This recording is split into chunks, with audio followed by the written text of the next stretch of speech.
Magandang araw mga amo at welcome sa Kalye Topics. Sa video na to ay magbibigay tayo ng komento tungkol po dito sa medyo umiinit na kwentuhan patungkol po dito sa naging tapatan ni Senator Raffy Tulfo at ni Vice President Sara Duterte. So, doon po sa mga hindi pa panood nung mga balita sa mainstream media ay nagkaroon po ng maliit na sagutan si Senator Raffy Tulfo at si Vice President Sara Duterte patungkol po dito sa tinatawag na PTA contribution. Lahat naman tayo ay dumaan dito. Ako nga lang hindi pa ako dumadaan, hindi pa ako parent. So, ang PTA is Parent Teacher Association. So, ayon kay Senator Raffy Tulfo, may mga napapabalita na di umano ay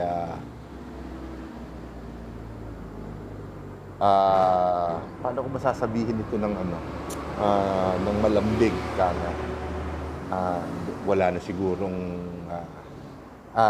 tamang salita na gagamitin dito kung hindi yung diretso na lang. So, well, lahat naman tayo, kapares nga po na sinabi ko kanina, lahat tayo ay lumaan sa pagiging estudyante. Lalo-lalo na po sa public school. Tayo po ay produkto ng public school. So, alam na alam po natin na kapag may PTA meeting, ang mga magulang at teachers, karaniwan po niya na ay pinag-uusapan ang mga magiging proyekto, events ng mga bata. At syempre, kung minsan, alam naman natin na hindi po malaki ang pondo ng sektor ng edukasyon ay kung minsan po ay nakikiusap ang mga teacher na voluntarily mag-ambag ng certain amount o depende siguro sa kanilang kaya para po mapunan ang ilan sa mga pangangailangan ng kanilang mga chikiting, ng kanilang mga estudyante. Kaparis nga po ng, floor wax, walis, chalk, at kung ano-ano pa, yung mga simpleng bagay. At ayon sa sinabi ni Senator Raffy Tulfo, may mga report sa kanya, may mga hinaing sa kanya na kung minsan kapag ang isang magulang ay hindi nakapag-ambag dito sa tinatawag na voluntary contribution ay nagkakaproblema ang kanilang mga anak either sa grade or parang ipinapahiya. So, may katotohanan ba? Una, ang tanong siyempre, may katotohanan ba itong mga sinasabi ni Senator Raffy Tulfo? Well, coming from experience, ako naman nung elementary ako sa public, wala naman akong na-encounter na ganun. Kasi hindi mahilig mag-attend ang magulang ko sa PTA.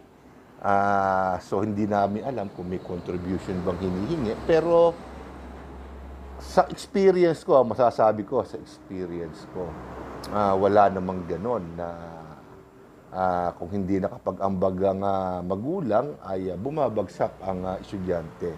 So, syempre, ang ikalawang tanong diyan, bakit nagre-resort ang mga teacher dito sa voluntary contribution na sinasabi? Siyempre, katulad nga po ng sinabi ko, hindi po malaki ang budget ng sektor ng edukasyon, lalo na po sa pampubliko. Nakita nyo na nga lang, upuan, pisara, kwarto, halos kapos taon-taon. So, paano pa nga ba yung mga simpleng chalk at floor wax, walis na ginagamit ng mga estudyante kapag naglilinis? So, again, coming from experience, talagang, hindi maiiwasan na humingi ang mga guro dahil una, maliit nga ang kanilang pondo at syempre,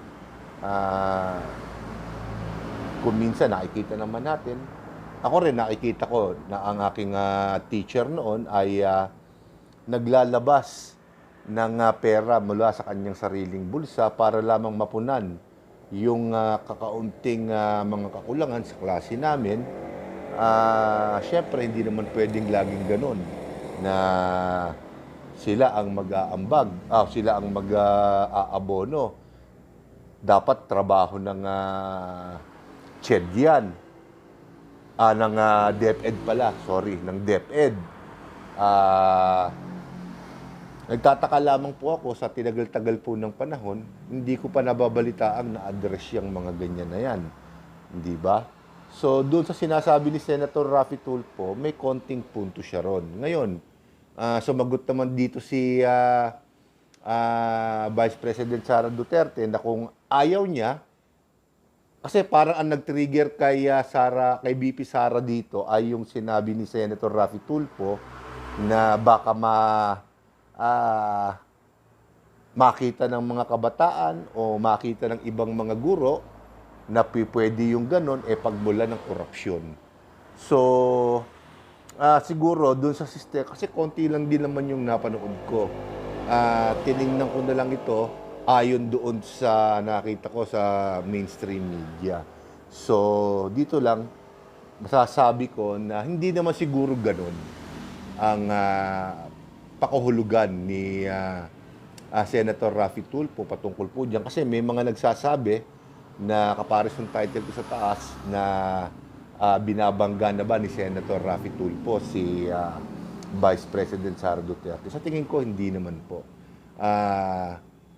Kilala lang po talaga natin si Senator Raffy Tulfo na prangka at malayo-layo pa naman ang susunod na national election para pagbanggain yung dalawa. Pero katingin ko hindi naman gano'n ang punto ni Senator Mali lang siguro yung bitaw ni Senator Raffy Tulfo sa pandinig natin. Kaya nag-react si Sara Duterte, si BP Sara, na kung gano'n ang pananaw ni Senator Raffy Tulfo, ay dapat, total, senador naman siya, ay dapat gumawa sila ng batas na sa gano'n,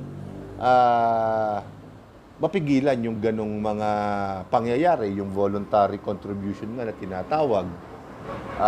Siyempre, kasi wala naman talaga hindi naman nasasakop ng Department of Education, ng CHED, yung mga batas patungkol sa mga ganyang bagay. More on managerial lang sila. Kung ano yung mga batas na inabutan nila dyan, kapares po ni BP Sara, ay yun po ang kanyang ipinatutupad. At yung mga simpleng bagay na hindi naman kinakailangan ng batas, ay syempre, automatic yun. Kumbaga, sariling kusa na yun.